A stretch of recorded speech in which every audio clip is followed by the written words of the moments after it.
हम लोग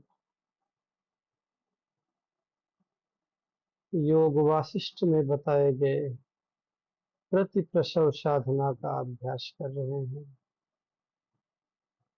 ऐसी साधना जो स्वयं भगवान श्री राम करते थे, उसी की चर्चा कर रहे हैं। हम लोगों ने फर्स्ट व्यू पॉइंट दुख और सुख का analysis of happiness and suffering लगभग हो चुका है।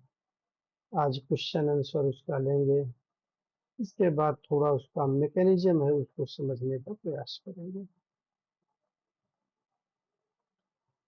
तो अभी तक जो भी हम लोग अभ्यास किए हैं उसके क्वेश्चंस के बारे में बातें करते हैं।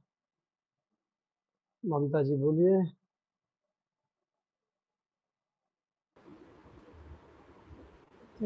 कहाँ से शुरू करें? प्रश्न तो कहीं से भी शुरू हो सकता है। तो मुझे तो लगता है लास्ट से शुरू करते हैं फिर। ठीक है, सही रहेगा। मेरा लास्ट क्वेश्चन था कि विचार शून्य होने और मौन रहने में क्या संबंध है। और ये एक्चुअली क्वेश्चन थोड़ा मैंने शायद चेंज किया था। उससे पहले क्वेश्चन था कि जिस दृश्य में हम वक्ता होते हैं इन रियल लाइफ, प्राय उसी से संबंधित विचार हमारे मस्तक पटल पर आते हैं। जैसे मान लीजिए हम फर्स्ट टाइम ध्यान में बैठे हैं या हाँ, फर्स्ट टाइम कुछ ऐसा शांत चित्त बैठे हैं, तो वही विचार अपने को ये आप ध्यान में बोल रहे आते हैं हैं। कि वक्ता, तो वक्ता में तो बोलते वक, हैं। वक्ता मीन्स रियलिटी में जो सीन चल रहा है, रियल लाइफ में जो सीन चल रहा है, उसमें जहां हम बोल रहे हैं हम वक्ता हाँ, हाँ, है ना, क्योंकि हम अपनी बात प्रभावी रूप से रख रहे हैं या बात कर रहे हैं। तो हाँ, वही सीन हमको, ज्यादातर वही सीन, ऐसा मुझे लगता है, ऐसा जरूरी नहीं है, वही सीन हमारे जब हम शांत चित होके बैठते हैं वही विचार के रूप में अपने सामने आता है। इसलिए शायद मौन रहना शायद इसीलिए एक रिक्वायरमेंट होगी। और जो विचार शून्य हम तभी हो पाएंगे जब हम मौन रहेंगे। ऐसा क्या है, क्या वो आप एक बताइए। ही क्वेश्चन लेंगे तो ज्यादा बढ़िया समझ में हाँ, आएगा। आप इसको अपने हिसाब से क्वेश्चन में मोल्ड कर दीजिए और फिर बताइए। यस। पहला क्वेश्चन आपका फिर से बोलिए कि जब हम वक्ता होते हैं। जिस दृश्य में हम वक्ता होते हैं, प्राय हम्म, उसी से संबंधित विचार मस्तक पटल पर आते हैं जब अपन शांत रहते हैं। हाँ, वही आते हैं। और हाँ जी, यही। आना भी वही चाहिए, उसमें क्या गड़बड़ी है। हाँ, नहीं, नहीं, हम बस जब भी वक्ता हैं, मतलब जब भी हम अपने इंद्रियों से जुड़े हैं, विषय से जुड़े हैं, तो वही आएगा। आपका क्वेश्चन इसमें क्या है, ये नहीं समझ में आया। हाँ, बस वही वही क्लैरिटी चाहिए कि हम सही हाँ, हाँ, सही समझ रहे हैं क्या बात है। एक्चुअली अपने को हर पॉइंट पे अपने आप को चेक भी तो करना पड़ेगा कि हम यस, करेक्ट यस। है कि इधर उधर चले गए, मार्ग से भटक तो नहीं गए। हाँ, तो उसके दूसरा बाद क्वेश्चन। इस हाँ हाँ, जी, दूसरा क्वेश्चन क्या, विचार शून्य। दूसरा इसी से रिलेटेड है कि विचार शून्य होने और मौन रहने में क्या संबंध है। क्योंकि जब हम विचार शून्य होंगे तभी तो मौन घटित होगा। हाँ, ये एक अच्छा डीप क्वेश्चन बोल सकते हैं इसको हम। और ये बहुत जरूरी क्वेश्चन है हमारे हर पल के लिए, प्रतिदिन के लिए, और साधक के लिए बहुत ही जरूरी चीज है। इसमें एक और मेरा क्वेश्चन है जो इसी से जुड़ता हुआ है कि हाँ, विचार शून्य होना वास्तव में क्या है। क्या मन में अपने आप, जैसे कई बार क्या होता है ना कि पता नहीं कौन सा, क्या सुबह उठते हैं ना तो कोई एक भजन चल रहा होता है अंदर, तो उसका पता है क्या है वो, उसका खाली रिदम समझ में आता है, उसके शब्द भी कैच नहीं होते। बहुत टाइम लगाना पड़ता है उसके शब्द कैच करने के लिए। फिर वो एक दो शब्द ध्यान आते हैं, फिर उसको भी ढूंढना पड़ता है आगे कि भाई ये क्या चल रहा है अंदर। तो क्या वो विचार शून्यता है क्या? वो तो विचार शून्यता तो नहीं हुई और वो मौन भी नहीं हुआ। ऐसे हम जुबान से तो चुप है पर अंदर तो कुछ तो चल रहा है। देखिए, एक क्वेश्चन के कई आंसर होते हैं और कई लेवल के होते हैं। तो इसको थोड़ा समझना पड़ेगा। जैसे अगर मैं पिछले कुछ सालों से मैं मौन में स्वयं गुरु कृपा से बैठने का मुझे मौका मिलता है, और अभी बस 2 दिन के बाद नवरात्रि में फिर से मौन में रहूंगा। तो पहली बात तो ये बिना कृपा के संभव नहीं होता है। तो इसलिए हमारे जीवन में कृपा बहुत जरूरी चीज है। उसको चाहे गुरु कृपा बोले, भगवत कृपा बोले, वो सब एक ही चीज होता है। अब ये है कि क्या विचार शून्यता मौन है?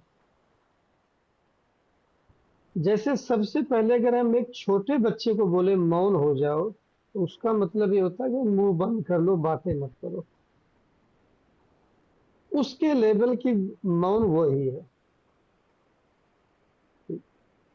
अभी जिस लेवल में हम लोग साधना कर रहे हैं, तो साधना में मौन का मतलब ये नहीं है कि विचार आना। विचार ही तो जो इनर फोर्सेस हैं, उसी की तो साधना करना है। साधना का मतलब क्या हुआ? हमने बार बार बोलते हैं अंतःकरण की शुद्धि। जब तक अंतःकरण हमारा शुद्ध नहीं होगा, तब तक साधना का कोई मतलब, साधना मतलब बाहर के रूप से नहीं है। तो मौन का लेवल ये होता है कि एब्सेंस, अच्छा, even absence of thought is also not मौन।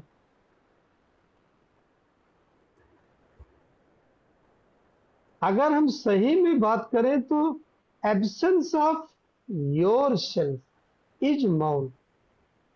आपकी अपनी जो अनुपस्थिति है, वो मौन है। आप ही गायब हो जाना है। अगर आप स्वयं प्रेजेंट हो तो वो मौन नहीं है। हाँ, उसका सबसे पहला है कि शरीर को मौन करना। अब आपके क्वेश्चन है कि शरीर को मौन करने का मतलब क्या हुआ? इसको हम लोग बोलते हैं आसन सिद्धि।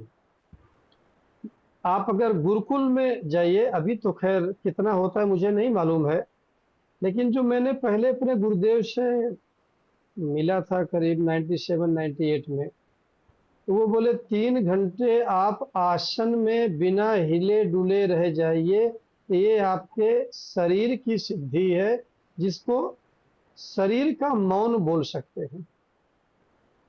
बोल सकते हैं, एग्जैक्ट नहीं है। अब इसके बाद आता है सांसों का मौन।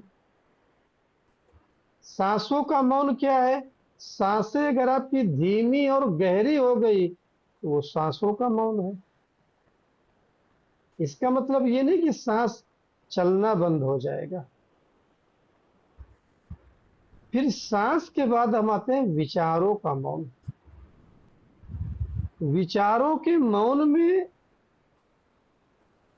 विचार को जागरूकता पूर्वक देखना पड़ता है।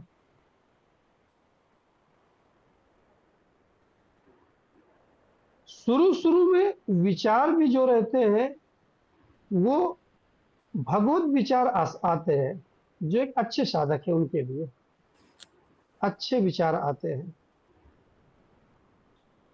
लेकिन वो भी विचार ही है, ये अपने को मान के चलना है। तो उसके ऊपर का लेवल बोलते हैं एब्सेंस ऑफ थॉट इज मौन। अब उससे थोड़ा सा और ऊपर चलते हैं, तो इवन एब्सेंस ऑफ यू। अगर आप ये जानना चाहते हैं कि एग्जैक्ट मौन क्या है, तो आप भी एब्सेंट हो तब मौन घटित होगा, क्योंकि मौन आपका स्रोत है। अब इसका आप एब्सेंस ऑफ यू का मतलब, आपका क्वेश्चन है क्या हमारा शरीर एब्सेंट हो जाएगा? नहीं, कॉग्निटिव अंडरस्टैंडिंग, आपकी समझ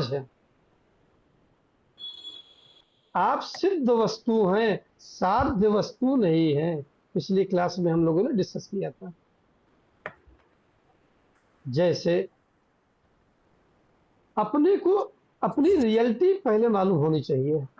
रियलिटी क्या, हम पहले शरीर की बातें कर लें, फिर मन, बुद्धि, अहंकार, ये 4 चीजें हैं।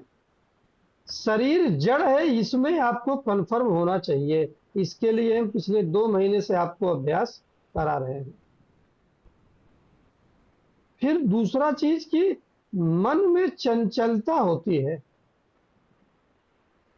ये आपको मालूम होना चाहिए।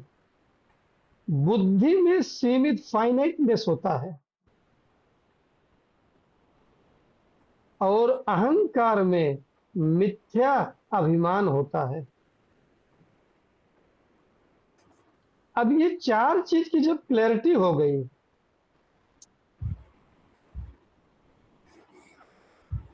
तब आपको एक दूसरा उदाहरण देते हैं कि जैसे वेव्स है, लहर है और जल है समुद्र में। कहते हैं कि लहरें जो है मर्ज हो जाएंगी जल, देखो लहर भी जल है और समुद्र में जो जल है वो भी जल है। लेकिन जल लहरों को, वेव्स को जब ये मालूम चल जाए कि मैं भी जल ही हूं, इसका मतलब ये नहीं कि वो मालूम होने के बाद समुद्र में लहर उठना बंद हो जाएगा। जब आपको व्यवहारिक सत्य ये मालूम हो जाए कि ये शरीर टेम्परेरी है, परमानेंट नहीं है, शाश्वत नहीं है, ये शरीर जड़ है, शाश्वत केवल आत्मा है। इसका मतलब ये नहीं है कि आपको शरीर से दूर भाग जाना है। जो व्यवहारिक सत्य है उसको भूल जाना है, उसकी मर्यादा को भूल जाना है। अब एक चीज और शब्द आता है मौन में, दूसरा शब्द आता है वाणी में मुखर मौन। जैसे कभी कभी आप देखते होंगे कि आप मेरा ही सत्संग सुनते हैं, तो आपको लगता है कि जैसे सुनते सुनते ही हम मौन में ठहर गए। शायद कभी फीलिंग आई होगी। बड़े बड़े ऋषि मुनियों, संत महात्माओं का जब आप सत्संग सुनते हैं तो आप अपने आप मौन में ठहर जाते हैं। है उनकी आवाज आ रही है, लेकिन आवाज से आप मौन में पहुंच जा रहे हैं। ये आपके जीवन में हुआ होगा। और कभी कभी देखते हैं कि हजारों की भीड़ रहती है, लाखों की भीड़ रहती है, पिन ड्रॉप साइलेंस, वो भी एक मौन है। अब थोड़ा सा और देखते हैं, मैं आपके प्रैक्टिकल लाइफ से कनेक्ट कर रहा हूं चीजों को। एक बोलते हैं अकेलापन, एक शब्द है एकाकीपन, और फिर एक शब्द है कैवल्य। मैं मौन को और विचारों को डिफाइन कर रहा हूं। इसके बारे में थोड़ा आप लोगों से जानना चाहता हूं। कम से कम आप बताइए, विनोद सर बताएंगे ये 3 शब्द क्या है। अकेलापन किसको हम मानते हैं? विनोद सर, अकेलापन क्या चीज है?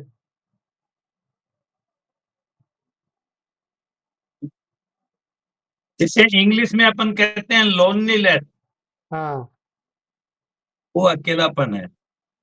मैं उसका इंग्लिश ट्रांसलेशन नहीं पूछा, उसका मतलब पूछा मैं। आप क्या समझते हैं अकेलेपन से? तो आदमी अपने आप को थोड़ा उदासी के माहौल में रहे, अकेला, बिल्कुल सही। उदासी के माहौल में रहता है तो अकेलापन लगता है। थोड़ा अपनेपन का अभाव रहे। हाँ, क्या? मतलब अकेला रहता है उदासी में, तो अपनेपन का भी अभाव रहता है उसको। अपनेपन का भी मतलब अभाव, 2 शब्द इन्होंने दिया, एक उदासी, दूसरा अपनेपन का अभाव, दोनों बहुत महत्वपूर्ण है। जी ममता जी, आप बताइए।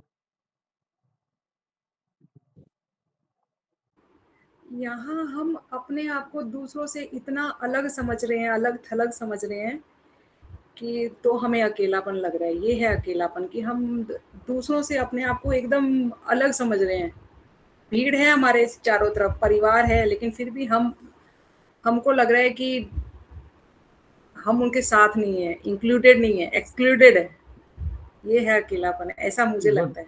बहुत अच्छा, हाँ उसको सर फील बोलिए। होता है, इट इज नॉट नेसेसरी कि वो वाकई है या नहीं है, उसका फीलिंग है कि जो आदमी अपने आप को अकेला महसूस कर रहा है, ये उसका फीलिंग है। हाँ वेरी गुड, हाँ बोलिए।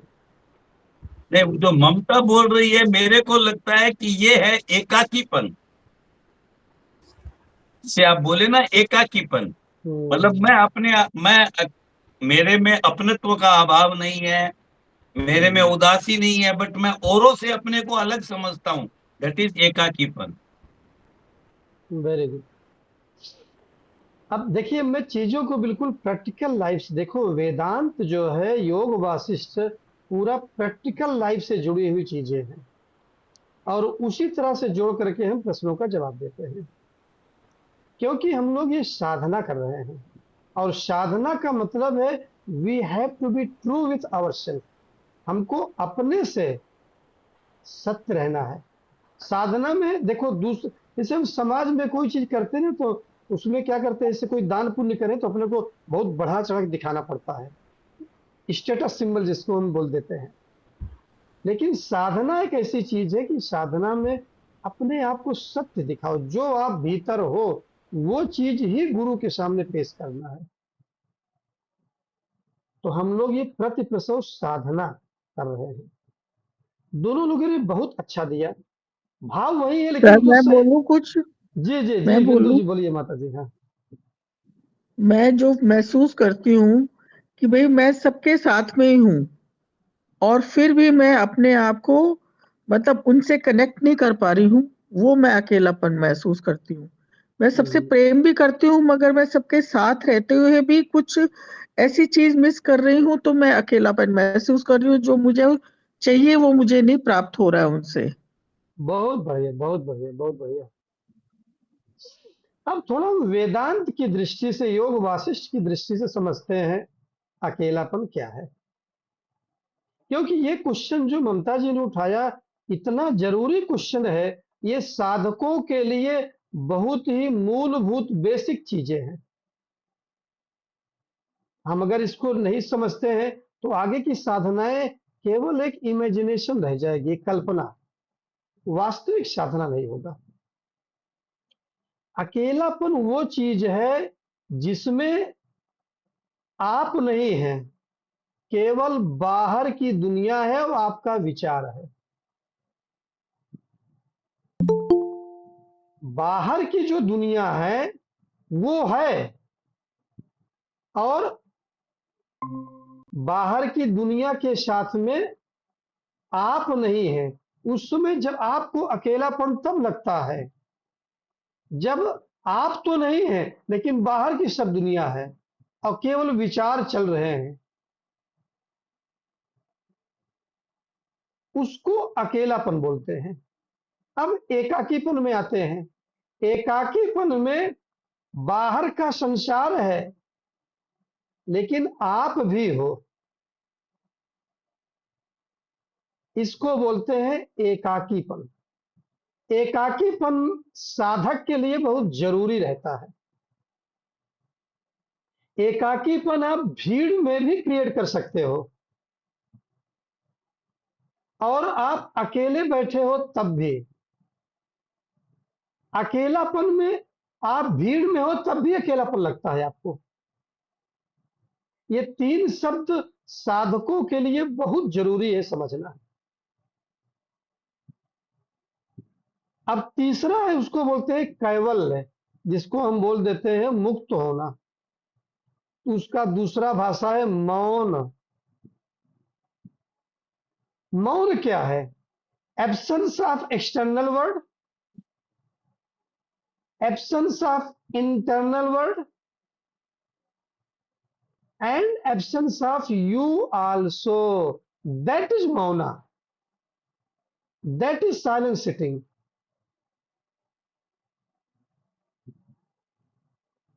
मौन वो चीजें हैं जब आपको अकेलापन से छुटकारा मिल गया, एकाकीपन से छुटकारा मिल गया। अकेलापन जीवन के लिए बहुत ही कष्ट देता है जीवन में। आप घर में अकेले रह गए, देखो कोई कोई बहुत बेचैनी हो जाता है, नहीं नहीं नहीं, पूरा घर भरा रहेगा तभी हमको अच्छा लगेगा। साधक के लिए एकाकीपन होना चाहिए। जैसे जैसे आपकी साधना आगे बढ़ती जाएगी, फिर आप स्वयं मौन में ठहरते जाएंगे। प्रारंभ में आपको अकेले मौन में रहने के लिए बोला जाता है, इसके बाद धीरे धीरे काम करते समय भी मौन में आप रह सकते हैं। क्यों? क्योंकि काम पेरिफेरी परिधि में होता है और मौन केंद्र में होता है, सेंटर में। इसके बारे में और चूंकि इसका एक बहुत बड़ा, जब हमने आपको बताया था प्रतिप्रसव साधना का जो लेवल 2 का चीजें हैं, उसमें और गहराई से ये चीजें डिस्कस होंगी। जैसे जैसे ये चीजें डिस्कस होती जाएंगी, वैसे वैसे आप उसमें प्रतिष्ठापित होते जाएंगे और वो समझ और गहरी होती जाएगी। अभी के लिए आप इतना ही समझिए कि 3 अवस्थाएं हैं। एक अवस्था है अकेलापन की, दूसरी अवस्था है एकाकीपन की, और तीसरी अवस्था है परम मौन, जिसको हम कैवल्य भी बोल सकते हैं, जिसको हम स्वरूप बोल सकते हैं, जिसको हम प्रतिप्रसव में प्रतिष्ठापित होना बोल सकते हैं, जिसको हम नित्य बुद्ध मुक्त अविकारी बोल सकते हैं। ये बड़े लोडेड वर्ड है ये, नित्य बुद्ध मुक्त। ये एक एक शब्द में ठहरना धीरे धीरे। जब अच्छा, इसका रास्ता क्या है? रास्ता क्यों यही है, संगमेन च सा युक्ति लभते मुच्यते यया। बार बार मैं बोलता हूं साधना में लगे रहना ही। कुछ लोग रहता है ना, मेरे समझ में नहीं आ रहा है। मैं आपको बताऊं कि मेरे जैसा तो मंद बुद्धि कोई था ही नहीं। मैं इतना मंद बुद्धि था इस साधना की दृष्टि से। मेरे गुरुदेव भगवान हमेशा मुझे डांटते रहते थे, लेकिन लास्ट में जो मुझे उन्होंने बोला, तुम्हारे अंदर एक ही अच्छाई थी कि तुम लगे रहते थे, और उसी वजह से गुरु कृपा हुई। अगर आपको अभी कॉन्शियस अंडरस्टैंडिंग, जिसको हम मेटा कॉग्निशन बोलते हैं इंग्लिश में, कॉग्निटिव अंडरस्टैंडिंग, अगर समझ अच्छी नहीं आ रही है, तब भी आपके सबकॉन्शियस माइंड में, आपका जो सबकॉन्शियस माइंड है, उस मन में वो चीजें जा रही है। मैं आपको उसका एक छोटा सा उदाहरण बताऊं। मेरे क्लिनिक में एक स्टाफ काम करता था यहाँ तेलुगु, और उसको बिल्कुल हिंदी नहीं आता था। वो हमारे यहाँ छोड़ दिया था, इसके बाद गांव चला गया था, और 1 साल के बाद आया। वो आने के बाद उसको चूंकि हमारे क्लिनिक का एड्रेस मालूम था, और वहां पर जब आया तो आने पर वो तेजी तेजी में वही हिंदी भाषा जो हम लोग उसमें आपस में बात करते थे, वो बात करने लगा। और उसका करीब श्रीकाकुलम जिला में उसका घर था, करीब 200 किलोमीटर दूर, और उसको 2 साल बाद भी उसका एड्रेस मालूम था। मेंटली अपसेट हो गया था, लेकिन सब कॉन्शियस माइंड उसका कैसे काम किया, वो पूरा हिंदी में बोल रहा था। वो बात जो हम लोग बातें आपस में बातें करते थे, वो केवल सुनता था। He was not a part of that conversation. उस वार्तालाप का वो एक पार्टिसिपेंट भी नहीं था। इसके बाद भी, ये करीब 2017-18 की घटना है। उस घटना ने मेरा जीवन बदल दिया। Power of subconscious mind. कुछ लोग बोलते हैं ना, समझ में नहीं आ रहा। अरे जी, लगे रहिए ना। देखिए, आम आप सबको पसंद है। आम के फल को सभी फलों का राजा बोला जाता है। आप सब लोग आम का फल देखे भी होंगे, तोड़े भी होंगे। आम को पकने में बहुत देर लगता है। The moment it ripens, suddenly it falls down. जैसे ही वो पक जाता है जब, तो पकने के बाद गिरने में देरी नहीं लगती है, पकने में समय लगेगा। तो केवल जब सुनने से ही, श्रवण को साधना बोला गया हमारे वेदों में। मैं नहीं बोल रहा हूं ऊपर से, हमारा वेद बोल रहा है कि श्रवण एक साधना है। एक बहुत बड़े अधिकारी थे और वो हमसे बोले, गुरुजी आप बताइए कि आप कैसे इस साधना को बताएंगे। यहीं पर आईपीएस रिटायर्ड अधिकारी है। मैं बोला आपको सुनना है। उनके बोले सुनने से कैसे आ जाएगा, लोग विश्वास ही नहीं करते हैं कि साधना इतना इजी चीज है। सनातन धर्म में कठिन है तो कंटिन्यूटी, वो कठिन है, वो मैं मानता हूं। तो मेरा जो जवाब था उससे आप सहमत हैं, संतुष्ट हुए ममता जी? हाँ, बहुत सुंदर जवाब है। इसमें मेरा ये छोटा सा बस एक समझ के लिए पूछ रही हूँ, जो हमारा शरीर मौन होता है जनरली कब होता है, या जो विचार भी मौन हो जाते हैं, इवन सांस भी मौन हो जाता है, इवन एब्सेंस ऑफ थॉट भी हो जाता है, इवन एब्सेंस ऑफ यू भी हो जाता है। तो जैसे मान लीजिए हम ध्यान की गहरी अवस्था में पहुंच गए, या हम सबसे अच्छा और सबसे इजी चीज है जिसने ध्यान भी कभी ना किया हो, आई थिंक योग निद्रा बेस्ट, इसका क्या एग्जाम्पल हो सकता है जिसमें ये सारी चीजें मौन हो रही है, ऐसा मुझे लगता है।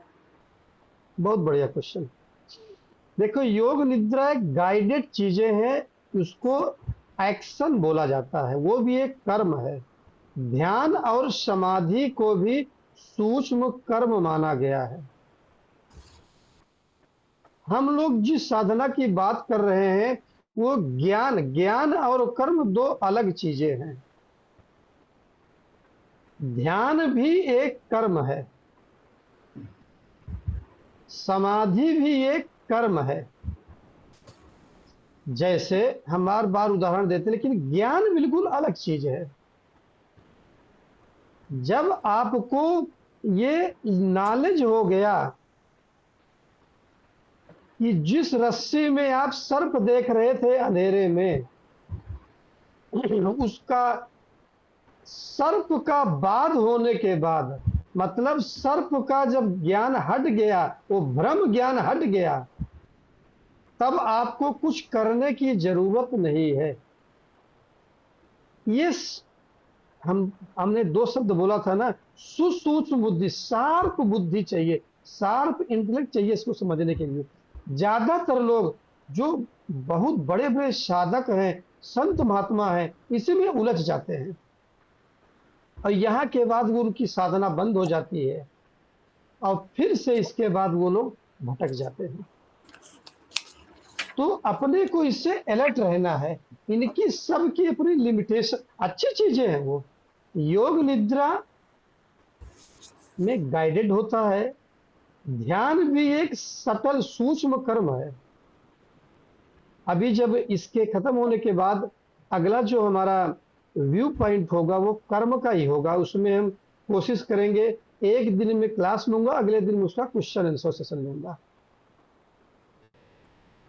जब कर्म के बारे में, और फिर इसके बाद पुरुषार्थ चतुष्टय, और फिर इसके बाद स्थित प्रज्ञता, ये दो तीन चीज जो व्यू पॉइंट है, जिसके दो दो तीन तीन के क्लास होंगे, तब फिर समझ में आएगा। अभी तक तो क्या है ना, हम लोग थोड़ा सा कंफ्यूजन की स्थिति में रहते हैं, क्योंकि फंडामेंटली हमारी आदत क्या है, कुछ भी करके प्राप्त करना। हम ये भूल जाते हैं कि प्राप्त से प्राप्ति, हम पहले से आत्मा कहीं बाहर से नहीं आती है। अब आप ये बताइए कि जब आपको मालूम चल गया कि वो जो रस्सी थी जिसमें हमने सर्प देखा था, टार्च लाइट पड़ गई, हमको मालूम चल गया कि ये रस्सी है, तो क्या इसके बाद कुछ करने की जरूरत है क्या? इतना इजी चीज है। तो जो योग निद्रा है, जो ध्यान है, वो अच्छी चीजें हैं, सही रास्ते पर हैं, लेकिन वो फाइनल नहीं है। वो भी एक सटल कर्म है। ये चीजें आगे बताऊंगा, इसके बारे में और गहराई बताने के लिए तो उसमें हम फंस जाएंगे। जी, अगला क्वेश्चन। तो नेक्स्ट क्वेश्चन ये है कि लास्ट हमने जो बात करी थी क्वांटम गैप, है ना, श्वासों के बीच में जो गैप है वही सुख है। तो क्या श्वासों के बीच का जो ये गैप है उसको हम देखते हैं? तो क्या वो दृश्य दर्शन संबंधी है कि भी वो दृश्य हो गया गैप और हम उसको देख रहे हैं दर्शन, तो क्या वो है दृश्य दर्शन संबंधी है? मेरा जवाब तो हाँ में भी है और ना में भी है। विनोद सर बताएंगे इसका जवाब। कुछ सोच रहे हैं, भयंकर वो गहरी सोच में है, चिंतन में है। मेरे लेवल से ऊपर का चीज है, और मैं बहुत दिन से टच में भी नहीं था, इसके लिए क्षमा प्रार्थी हूँ, थोड़ा हाँ, अदरवाइज बिजी आपके हो कई गया। क्लास मिस हो गए थे। अभी सुनिए बहुत ध्यान से। ये ममता जी के जो प्रश्न है, इसका जवाब हाँ भी है और ना भी है। हाँ है तब क्या करना है, ना है तब क्या करना है, इसी को समझना है। एक बार क्वेश्चन रिपीट करेंगे सर? हाँ, ममता जी अपना क्वेश्चन रिपीट कीजिए। सभी लोग ध्यान से सुनेंगे, सभी साधक लोग। जी। जैसे कोई भी श्वास आती है और जाती है, तो आने और जाने के बीच में एक छोटा सा गैप होता है। तो वो श्वासों के बीच का जो गैप है, वही सुख है। वो सर ने लास्ट क्लास में हमें बताया था। तो उसी पे क्वेश्चन है कि श्वासों के बीच का जो गैप है वही सुख है। तो अब इसी से रिलेटेड क्वेश्चन है कि क्या श्वासों के बीच के गैप को जो हम देखते हैं, तो क्या वह दृश्य दर्शन संबंधी है? तो दृश्य दर्शन संबंधी एक्चुअली योग वशिष्ठ का जो फर्स्ट श्लोक है, जो हमें बताया है कि वो सबसे महत्वपूर्ण श्लोक है, और जिसका अर्थ हम जब से हमारी क्लास शुरू हो रही है हम उसी श्लोक को ही समझ रहे हैं एक्चुअली। तो ये वो फर्स्ट श्लोक का फर्स्ट वो हिस्सा है उसका। तो दृश्य दर्शन संबंधी है क्या? तो यहाँ पे दृश्य है गैप, दोनों श्वासों के बीच का गैप है, चलो और जो इनके दर्शन क्वेश्चन मतलब को। हम देख रहे हैं। जी। हाँ हाँ जी जी, हाँ बोलिए बोलिए, पूरा कर दीजिए। हाँ जी। तो दर्शन तो उसी का पूछ रहे हैं कि इसमें क्या दृश्य दर्शन संबंधी ये है क्या, ऐसा ही पूछ रहे हैं। आप जैसे सभी कि लोगों को प्रश्न समझ में आ गया? क्योंकि सभी को प्रश्न समझ में आएगा तभी जो है उसका जो प्रति उत्तर है समझ में आएगा। इनके प्रश्न को मैं और पूरा करता हूं, कुछ और जोड़ करके। पहली बात तो ये सुख की जो बात कर रही है, नॉर्मल सुख, और यहाँ सुख का मतलब आनंद है। आप लोग ध्यान देना, जहां पर हम सुख, हमारे वेदों में जो है, उपनिषदों में भी, तैत्तिरीय उपनिषद, बहुत सारे उपनिषदों में आनंद की जगह सुख का प्रयोग होता है। ये नॉर्मल सुख की बात नहीं, जो हम लोग घर में सुख दुख मिलता रहता है, बुखार आ गया तो बोला दुख मिल गया, उस बात, उस वो सुख दुख की बात नहीं है। यहाँ सुख का मान मतलब परम आनंद, जिसको इंग्लिश में ब्लिस बोला जाता है। हाँ, कंफर्ट वाले सुख की बात नहीं हो रही है। दूसरा इनका जो प्रश्न ये है कि हमारा स्वरूप सुख क्या है। जैसे बोलते हैं विष्णु पद मिल गया। अभी आया था ना, कौन सा एक त्योहार आया था, अ, एक बोलते हैं ना बैकुंठ, बैकुंठ एकादशी आई थी। ये अपना जो व्हाट्सएप ग्रुप बना है तो बैकुंठ एकादशी के दिन ही बना था। और बैकुंठ एकादशी के दिन मैं एक योग वासिष्ठ का श्लोक डाल करके पहला मैसेज वही डाला था इस ग्रुप में। मैंने क्या डाला था कि यत, जहां पर आप विचार रहित होते हैं, दैट इज बैकुंठ। हम लोग बैकुंठ क्या समझते हैं? बैकुंठ वो है जहां जय विजय द्वारपाल हैं और भगवान विष्णु हैं, माता लक्ष्मी उनका पांव दबा रही है, वो विष्णु है। नहीं, यन मनो विलयम याति तद विष्णो पद, तद विष्णु पदम। बैकुंठ वो है जहां पर मन विलीन हो गया। जब इसको हम और पूरा डिटेल में बातें करते हैं तो हमको समझ में आता है कि दो सांसों के बीच में एक क्वांटम गैप होता है, बहुत सूक्ष्म गैप होता है। उसी तरह से दो विचारों के बीच में एक गैप होता है, और जो उस गैप में योगी लोग, भगवान कृष्ण भी बोलते हैं गीता में, उसके बीच में हमको, उस गैप के बीच में हमको ठहरना चाहिए, और उसी को भगवत दर्शन बोलते हैं। उसी को कैवल्य की प्राप्ति बोलते हैं, उसी को आत्म साक्षात्कार बोला जाता है, उसी को बोलते हैं भगवत प्राप्ति हो गई, बैकुंठ में हम चले गए। हमारे समाज में हम क्या सोचते हैं? समाज में सोचते हैं कि बैकुंठ मतलब कहीं बस हम जाएंगे भगवान के पास, भगवान का धाम होगा। भाई ऐसा कहीं भी कुछ भी नहीं है। बैकुंठ में जाने का मतलब क्या है ये समझना है। जीते जी ही बैकुंठ में रहना है। तो जो हमारा योग वासिष्ठ का जो बहुत ही फेमस श्लोक है, वो श्लोक है, दृश्य दर्शन संबंधे सुख संवित अनुत्तमा, दृश्य संबलिता बंध तन मुक्त मुक्ति उच्यते। जीवन का उद्देश्य क्या है? मुक्त जीवन जीना, कैवल्य की प्राप्ति, भगवत प्राप्ति, आत्म साक्षात्कार होना। ये सबकी मीनिंग एक है। अलग अलग भाषाओं में, अलग अलग शास्त्रों में लिखा हुआ है। अलग अलग गुरु इसको अलग अलग रूप में बोलते हैं, संत महात्मा ऋषि मुनि बोलते हैं, सबकी मीनिंग एक है। तो इनका ये कहना है कि जब हम सांसों को देखते हैं, सेकेंड लाइन ये बोलती है योग वासिष्ठ की कि दृश्य संबलिता बंधा। अगर हम दृश्य को देख रहे हैं वो बॉन्डेज है। इनका कहना है कि गुरुजी आपने ही बोला था कि उस गैप को देखो, तो गैप तो दृश्य हो गया, तो वो तो बॉन्डेज हो गया, और बंधन हो गया, तो बंधन हो गया तो प्रतिप्रसव साधना से मुक्ति कैसे दिलाओगे? आपने जो बोला, आप जो करा रहे हो और जो बोल रहे हो, दोनों मैच नहीं कर रहे हैं। इनका डायरेक्ट ये क्वेश्चन है, और ये क्वेश्चन डिफिकल्ट क्वेश्चन नहीं है, लेकिन डीप क्वेश्चन है। Question is not difficult, question is deep. अभी आप सब लोगों को समझ में आया क्वेश्चन की नहीं? अभी पहले क्वेश्चन समझना जरूरी है। और ममता जी को भी जो और नहीं बोल पा रहे थे, इनके क्वेश्चन को मैं अभी तक पूरा किया, अभी आंसर नहीं बताया हूं, केवल क्वेश्चन को पूरा किया हूं। विनोद सर, क्वेश्चन समझ में आया? अब हम क्वेश्चन समझ गए, अब आगे बढ़ते हैं इसका सलूशन क्या है।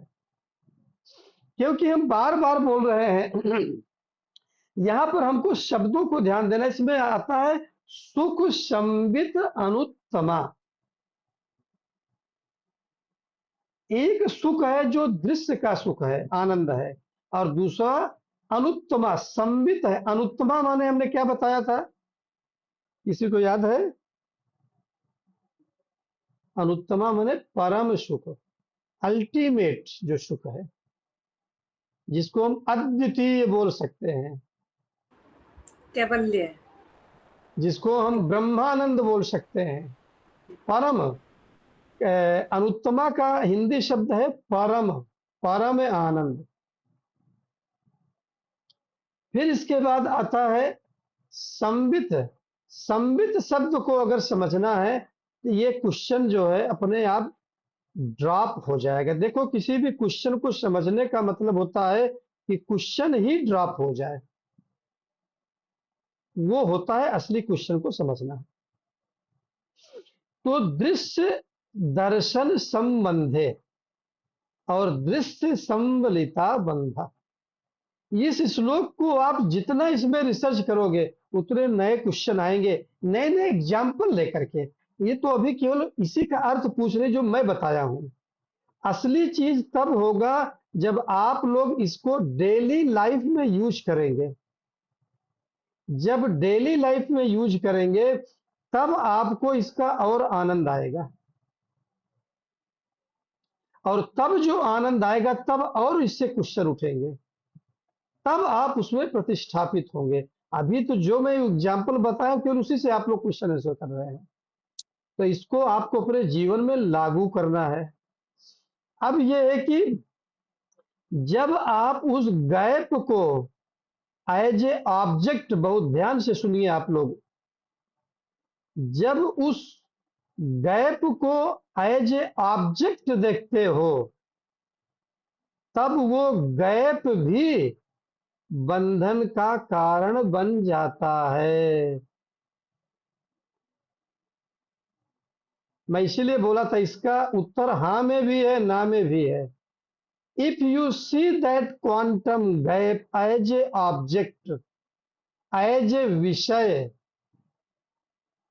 एज ए द्वैत, एज ए डुअलिटी, बहुत सारे शब्दों का प्रयोग इसलिए कर रहा हूं, आप लोगों को जो शब्द मालूम होगा, कौन सा शब्द कब आपके दिल और दिमाग में बैठ जाए, इसलिए हम बहुत सारे शब्दों का प्रयोग करते हैं। Then it is a bondage, तब ये बंधन है। And if that gap is you without subject and object, you don't try to see the gap, quantum gap, you are the gap।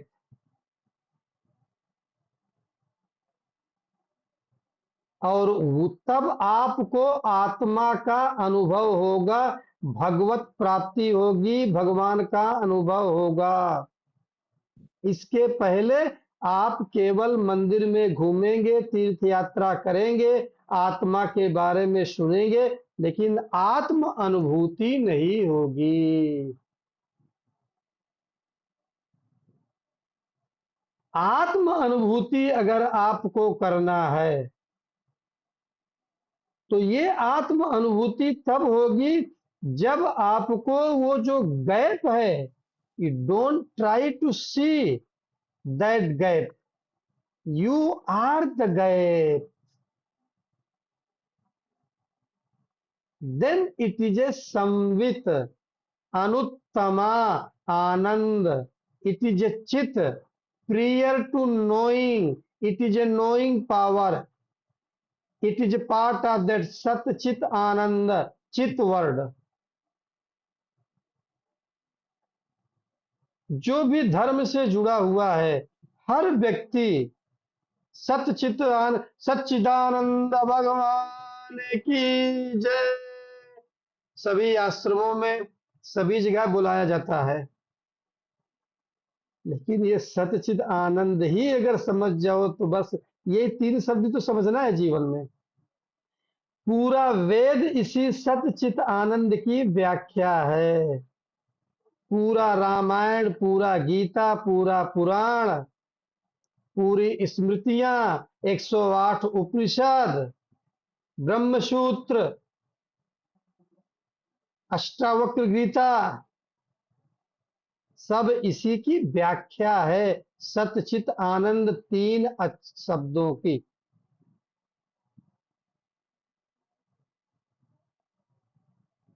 Same चीज, वही चीज आपके बंधन का भी कारण बन सकता है, और वही चीज आपके मुक्ति का भी कारण बन सकता है।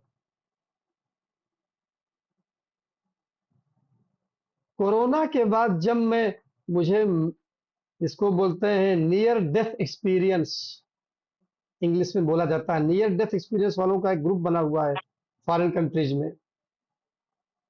जब कोरोना पर मुझे मौत से जब मैं मिल करके मेरा जीवन दान भगवान ने दिया, गुरु कृपा से, भगवत कृपा से, तब एक अलग ही भीतर मस्ती हो गई।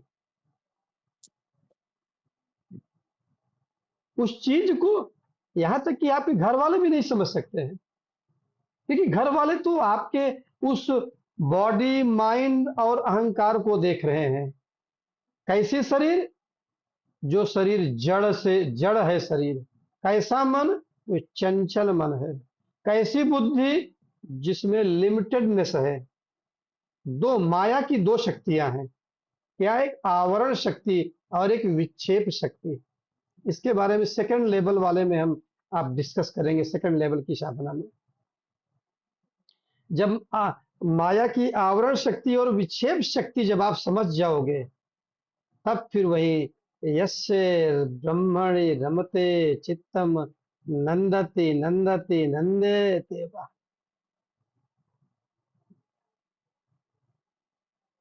तब आपको कभी भी ये नहीं लगेगा। तब देखो क्या है, हम लोग गलती कहाँ करते हैं, हम अज्ञानी हैं और एक ज्ञानी व्यक्ति को हम पहचानना चाहते हैं, इसलिए अरे नहीं मैं इस गुरु को नहीं मानता हूं, मैं इसको नहीं मानता हूं। अरे भाई आपके पास क्षमता कहाँ है, आप अज्ञानी हो कि एक ज्ञानी को कैसे समझ सकते हो? सेम लेवल का आदमी सेम चीज को समझ सकता है ना। एक मातृत्व क्या होता है, जो एक माँ है वही माँ दूसरे माँ को समझ सकती है ना। हम लोग यही गलती कर जाते हैं जीवन में। या तो फिर उनको गुरु मान लेते हैं जो कि आपके मन अनुसार करता है। कई लोग यहाँ भी आपने देखा, हमको भी बोले भाई आप ऐसा बोलो ऐसा बोलो, मतलब भाई जो वेद बोलता है, गुरु का काम वही बोलना है, चाहे आप साधना करें या ना करें। हम वेद को, सत्य को प्रतिष्ठापित करने के लिए हैं। जब जीवन में सत्य, तप, दम प्रतिष्ठापित होगा और कर्म, ये चार चीजें जब प्रतिष्ठापित होंगी तभी जीवन का आनंद आएगा। सच्चा गुरु को हम पहचान ही नहीं पाते हैं। या समाज में जाइए तो समाज में क्या होता है आप लोगों को मालूम है, आजकल कथा के नाम पर वो लोग डांस करवा देंगे और सब तरह तरह के आजकल के फिल्मी भजन ऐसे बना के गा देंगे और वहीं पर भीड़ आती है। मेरे गुरुदेव भगवान ने एक चीज बोला था, मुझे बहुत उनका वो चीज याद, बोले आप याद रखना कभी कभी आप सत्संग कराने जाओगे, there be only one person in that satsang. आप लोग बताएंगे कौन वो आदमी होगा? एक ही आदमी अटेंड करेगा। ममता जी, विनोद सर बताइए कौन आदमी होगा वो? वो आप खुद ही होंगे या तो। बिल्कुल सही। और दो होंगे तो वो दरी बिछाने वाला होगा फिर। बस दो भी नहीं रहते, दरी बिछाने वाला तो चला जाता है तो लेबर होता है। क्यों? क्योंकि दो लेवल है सोसाइटी में, एक मास है एक क्लास है, एक भीड़ तंत्र है और एक सत्य तंत्र है, साधना का तंत्र। कभी भी आप साधना में ये नहीं समझ सकते कि साधना में बहुत भीड़ आएगी। रियल साधना करने वाले बहुत कम लोग हैं, लेकिन एक क्लास, आप क्लासेस लोग जो इनका एक क्लास है स्टैंडर्ड। जो दो चीजें हैं, एक स्टैंडर्ड ऑफ लाइफ है और एक स्टैंडर्ड ऑफ लिविंग है। दोनों मेरी बातों को बहुत गहराई से समझना है। जो लोग स्टैंडर्ड ऑफ लिविंग को जानते हैं वो साधना के लिए इंटरेस्टेड नहीं होंगे। जो स्टैंडर्ड ऑफ लाइफ को सही करना चाहते हैं वही साधना में इंटरेस्टेड होंगे।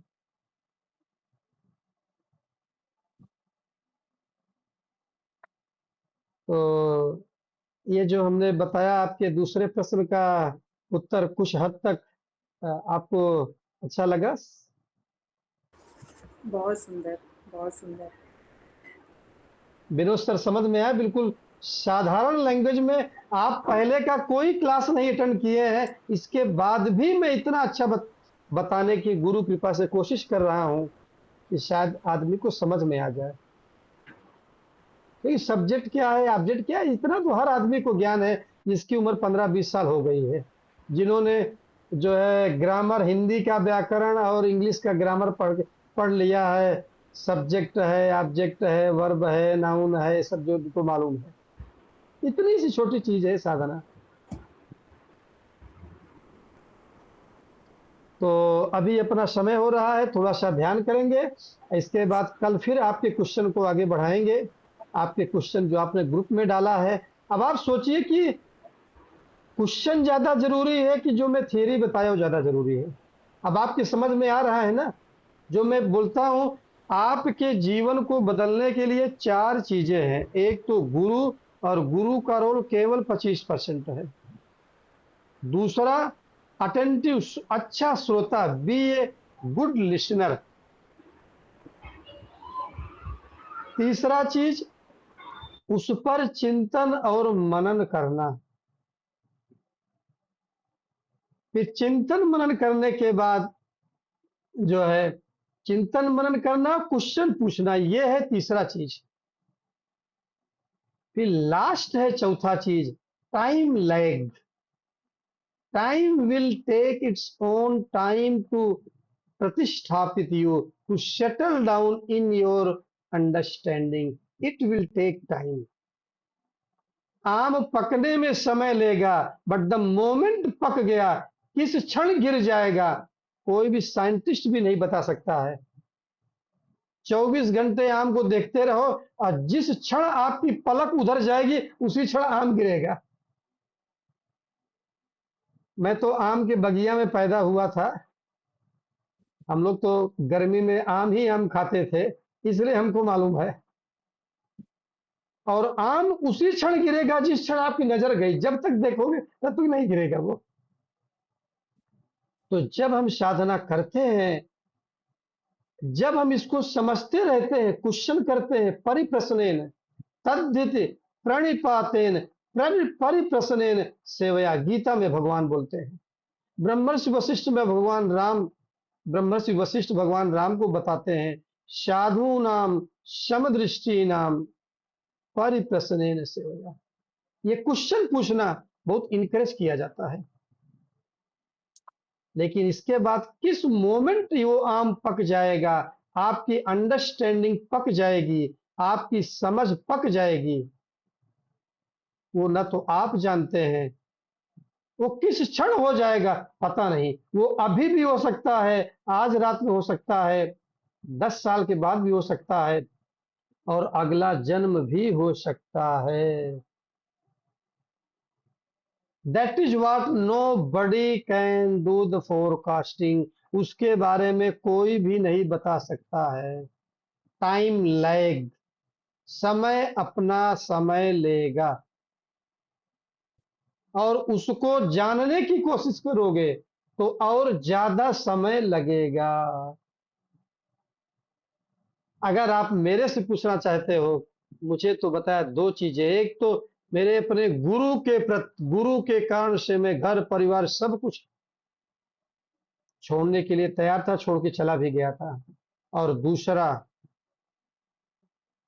कुछ जीवन में ऐसी घटनाएं घटित हो जाएं। कोरोना को मैं अपने जीवन का सबसे बड़ा वरदान मानता हूं।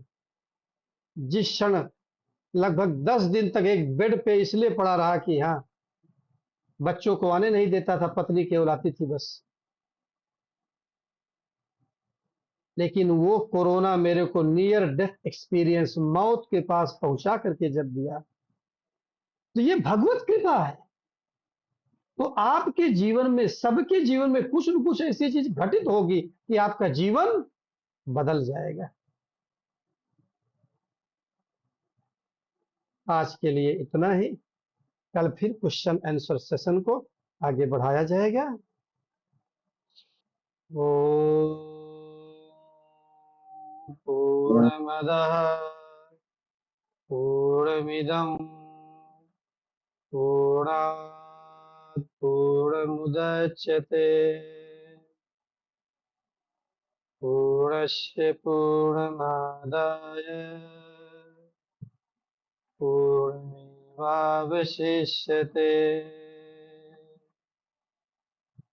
ओम शांति शांति शांति।